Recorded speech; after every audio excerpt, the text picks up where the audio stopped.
In 1969, Robert Redford discovered this quiet canyon beneath Mount Timpanogos and made a choice that would define the next 5 decades: to protect it. Rather than develop, he preserved, and Sundance was born not just a name, but a philosophy.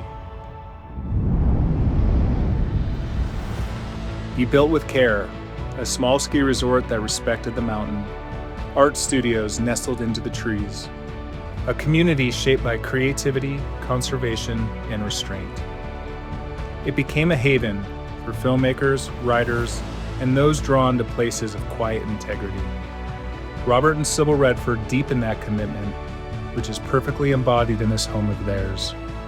As an accomplished artist and environmental advocate, Sibylle brought a global perspective and a deep reverence for the natural world. Together, they worked to protect the land, not by expanding it, but by honoring its limits. Their legacy isn't measured by what was added, but by what was left untouched. This home, hidden among the old-growth forest, reflects that legacy and gives you an opportunity to own part of the Redford history.